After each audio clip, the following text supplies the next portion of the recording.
बिस्मिल्लाहिर्रहमानिर्रहीम अस्सलाम वालेकुम वरहमतुल्लाहि वबरकातुहू।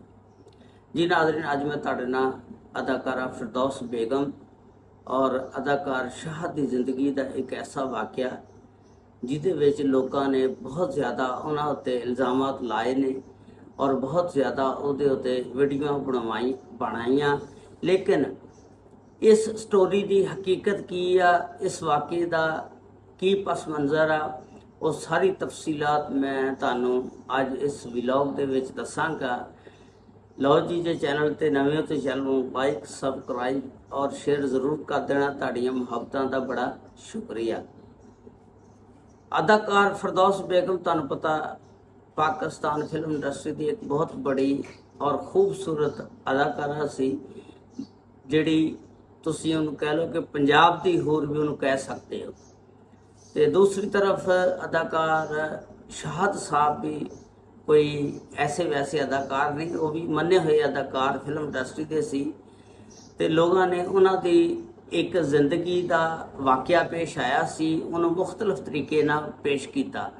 किसी ने किदां दे इल्ज़ामात लाए, किसी ने कुछ किया, लेकिन कोई भी स्टोरी होवे उन्होंने बयान करने तो पहला उसकी खुद तहकीकात कर लेनी चाहिए, क्योंकि किसी के उत्ते झूठा इल्ज़ाम लगाना बगैर सबूत तो वो तुहाडे उत्ते गुनाह के जुमरे च शामिल हो जाएगा।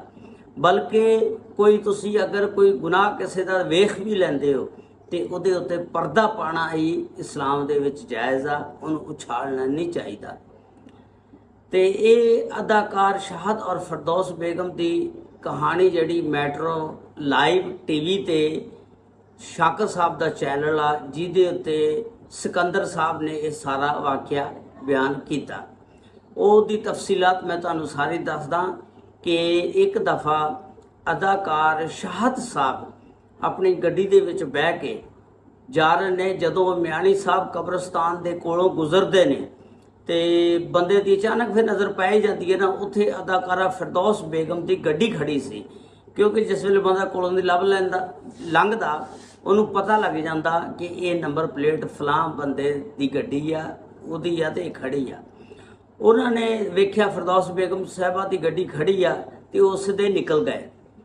जिस वेले अगे जाते ने तो अगे नाका लगा हुंदा पुलिस का, उस पुलिस के नाके के उत्ते इन्होंने मेहंदी हसन साहब नूं डकिया हुंदा।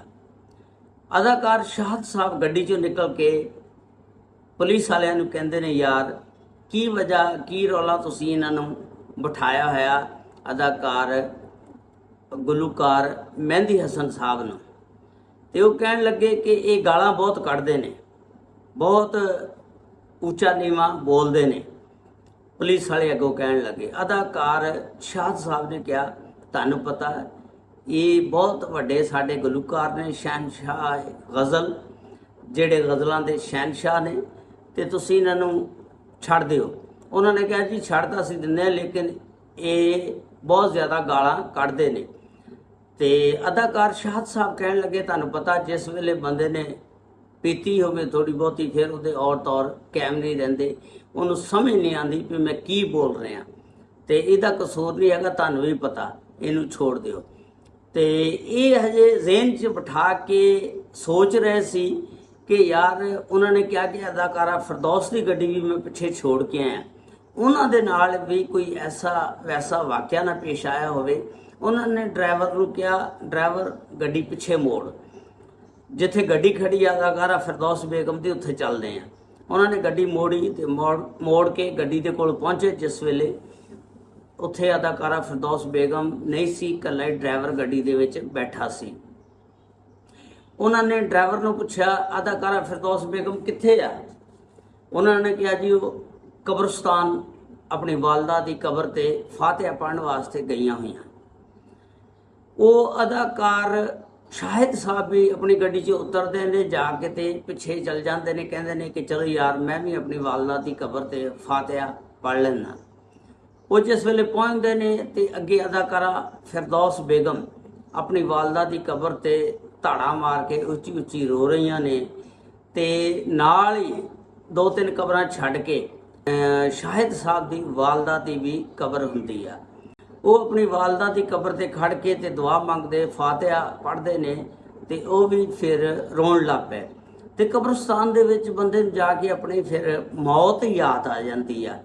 ਇਸੇ ਤਰ੍ਹਾਂ ਅੱਲਾ ਦੇ ਨਬੀ ਨੇ ਫਰਮਾਇਆ ਕਬਰਸਤਾਨ ਜਾਇਆ ਕਰੋ ਤਾਂ ਕਿ ਤੁਹਾਨੂੰ ਤੁਹਾਡੀ ਮੌਤ ਜਿਹੜੀ ਆ ਉਹ ਯਾਦ ਰਵੇ। ਤੇ ਕਬਰਸਤਾਨ ਜਾਣ ਦੇ ਨਾਲ ਹੀ ਬੰਦੇ ਨੂੰ ਮੌਤ ਯਾਦ ਹੁੰਦੀ ਆ। ਤੇ ਉਹ ਜਿਸ ਵੇਲੇ ਅਦਾਕਾਰ ਸ਼ਾਹਦ ਸਾਹਿਬ ਰੋਣ ਲੱਗ ਪਏ, ਅਦਾਕਾਰਾ ਫਿਰਦੌਸ ਬੇਗਮ ਨੇ ਜਦੋਂ ਵੇਖਿਆ ਉਹ ਰੋਂਦੇ ਨੇ ਤੇ ਉਹਨਾਂ ਦੇ ਕੋਲ ਆ ਗਏ ਤੇ ਐਸੇ ਤਰ੍ਹਾਂ ਉਹਨਾਂ ਨੇ ਸਿਰ ਆਪਣੇ ਉਹਨਾਂ ਦੇ ਨਾਲ ਲਾਇਆ ਤੇ ਉਹਨਾਂ ਨੂੰ ਦਿਲਾਸਾ ਦਿੰਦੀਆਂ ਨੇ ਵੀ ਚੁੱਪ ਕਰੋ, ਕੋਈ ਨਹੀਂ। ਤੇ ਉਧਰੋਂ ਜਿਹੜੇ ਉਹ ਪੁਲਿਸ ਵਾਲੇ ਹੁੰਦੇ ਨੇ ਉਹ ਵੇਖਦੇ ਨੇ ਕਿ ਪਿੱਛੇ ਮੁੜ ਗਏ ਨੇ ਆਪਣੇ ਅਦਾਕਾਰ ਸ਼ਾਹ ਸਾਹਿਬ, ਉਹ ਪਿੱਛੇ ਆਂਦੇ ਨੇ, ਆ ਕੇ ਗੱਡੀਆਂ ਵੇਖਦੇ ਨੇ ਖੜੀਆਂ, ਉਹ ਵੀ ਕਬਰਸਤਾਨ ਪਹੁੰਚ ਜਾਂਦੇ ਨੇ। ਜਿਸ ਵੇਲੇ ਉਹ ਅਦਾਕਾਰਾ ਫਿਰਦੌਸ ਬੇਗਮ ਅਦਾਕਾਰ ਸ਼ਾਹਦ ਨੂੰ ਨਾਲ ਲਾ ਕੇ ਦਿਲਾਸਾ ਦੇ ਰਹੀਆਂ ਨੇ, ਚੁੱਪ ਕਰਾ ਰਹੀਆਂ ਨੇ, ਪੁਲਿਸ ਵਾਲਿਆਂ ਨੇ ਸਮਝਿਆ ਕਿ ਇਹ ਪਤਾ ਨਹੀਂ ਕੋਈ ਇੱਥੇ ਪਿਆਰ ਮੁਹੱਬਤ ਦੀ ਕਹਾਣੀ ਪਾ ਕੇ ਬੈਠੇ ਨੇ। ਉਹ ਪੁਲਿਸ ਵਾਲੇ ਉਹਨਾਂ ਨੂੰ ਫੜ ਕੇ ਲੈ ਜਾਂਦੇ ਨੇ ਥਾਣੇ, ਦੋਨਾਂ ਨੂੰ। ਤੇ ਉਹਨਾਂ ਦੇ ਵੀ ਥੋੜੇ ਬਹੁਤੇ ਹੋਸ਼ ਹਵਾਸ ਕਾਇਮ ਨਹੀਂ ਹੁੰਦੇ। ਤੇ ਥਾਣੇ ਜਿਸ ਵੇਲੇ ਲੈ ਜਾਂਦੇ ਨੇ ਪੁਲਿਸ ਵਾਲੇ, ਉੱਥੇ ਸਾਰੇ ਸਹਾਫੀਆਂ ਨੂੰ ਬੁਲਾ ਲੈਂਦੇ ਨੇ, ਬੁਲਾ ਕੇ ਤੇ ਇਕੱਠਿਆਂ ਕਰਕੇ ਤੇ ਇੱਕ ਇਹ ਗੱਲ ਦੱਸਦੇ ਨੇ ਕਿ ਇਹ ਦੇਖੋ ਜੀ ਅਸੀਂ ਇਹਨਾਂ ਦੋਨਾਂ ਨੂੰ ਕਬਰਸਤਾਨ ਦੇ ਵਿੱਚੋਂ ਫੜਿਆ। ਤੇ ਉਹ ਦੱਸਦੇ ਨੇ ਸਿਕੰਦਰ ਸਾਹਿਬ ਮੈਟਰੋ ਲਾਈਵ ਟੀਵੀ ਤੇ ਆ ਕੇ, ਜਿਹੜਾ ਸ਼ਾਕਰ ਸਾਹਿਬ ਦਾ ਚੈਨਲ ਆ, ਕਿ ਇਹ ਸਾਰਾ ਵਾਕਿਆ ਗਲਤ ਮਰੋੜ ਤਰੋੜ ਕੇ ਪੇਸ਼ ਕੀਤਾ ਗਿਆ ਲੋਕਾਂ ਨੇ, ਹਾਲਾਂਕਿ ਉਹ एक दूजे ਨੂੰ दिलासा दे रहे सी। असल किस्सा ये था कि वो कहता है कि जब मैं उसके सीने के साथ लगा तो मुझे ऐसे महसूस हुआ जैसे मेरी अपनी माँ के साथ था मैं। तो बोला आप ही सोचो सिकंदर भाई कि कब्रिस्तान के अंदर माँ ना भी हो, लेकिन कब्रिस्तान में ऐसा काम हो सकता है, तो हमसे ज़्यादा जाहिल कोई नहीं है। ਉਹ ਜਿਸ ਵੇਲੇ ਸਾਰੇ ਸਹਾਫੀ ਇਕੱਠੇ ਕਰ ਲਏ, ਉਹਦੇ ਵਿੱਚ ਇੱਕ ਕਰਾਚੀ ਦਾ ਸਹਾਫੀ ਸੀ ਯੂਨਸ ਬੱਟ ਸਾਹਿਬ, ਉਹਨੇ ਫਿਰ ਜ਼ਿਆਦਾ ਤੋਲ ਦਿੱਤਾ ਇਸ ਗੱਲ ਨੂੰ, ਮਿਰਚ ਮਸਾਲਾ ਲਾ ਕੇ ਪੇਸ਼ ਕੀਤਾ। ਤੇ ਜ਼ਾਹਰ ਤੁਹਾਨੂੰ ਪਤਾ ਅਗਰ ਕੋਈ ਖਬਰ ਝੂਠੀ ਹੋਵੇ, ਉਹਦੇ 'ਚ ਮਿਰਚ ਮਸਾਲਾ ਜ਼ਿਆਦਾ ਲਾਇਆ ਜਾਵੇ ਤਾਂ ਉਹ ਖਬਰ ਜਲਦੀ ਫੈਲਦੀ ਆ, ਜਲਦੀ ਵਾਇਰਲ ਹੁੰਦੀ ਆ। ਸੱਚੀ ਖਬਰ ਨੂੰ ਨਹੀਂ ਦੁਨੀਆ ਵੇਖਦੀ, ਬਸ ਉਹ ਜਿਹੜੀ ਵੀ ਖਬਰ ਹੋਵੇ ਉਹਦੇ ਪਿੱਛੇ ਦੌੜ ਪੈਂਦੀ ਆ। ਤੇ ਇਸ ਤਰ੍ਹਾਂ ਕਈ ਯੂਟਿਊਬਰਾਂ ਨੇ ਉਹਨਾਂ ਦੀ ਜ਼ਿੰਦਗੀ ਦੇ ਉੱਤੇ, ਇਸ ਵਾक़ੇ ਦੇ ਉੱਤੇ ਇਲਜ਼ਾਮਾਤ ਲਾਏ ਨੇ, ਹਾਲਾਂਕਿ ਇਹ ਗਲਤ ਇਲਜ਼ਾਮ ਆ। ਕਿਉਂਕਿ ਕਬਰਸਤਾਨ ਦੇ ਵਿੱਚ ਜਾ ਕੇ ਬੰਦੇ ਨੂੰ ਆਪਣੀ ਮੌਤ ਯਾਦ ਆ ਜਾਂਦੀ ਆ, ਉਹਨੂੰ ਉੱਥੇ ਕੀ ਪਿਆਰ ਮੁਹੱਬਤ ਜਾਂ ਲਵ ਸਟੋਰੀ ਜਾਂ ਗਲਤ ਕੰਮ ਕਰਨੇ ਦੀ ਪਈ ਹੁੰਦੀ, ਉਹਨੂੰ ਆਪਣੀ ਜਾਨ ਦੀ ਪਈ ਹੁੰਦੀ ਆ। ਜਿਹੜੇ ਕਬਰਾਂ 'ਚ ਪਏ ਹੁੰਦੇ ਨੇ ਉਹਨਾਂ ਦੀ ਬਖਸ਼ਿਸ਼ ਵਾਸਤੇ ਬੰਦਾ ਦੁਆ ਕਰਦਾ।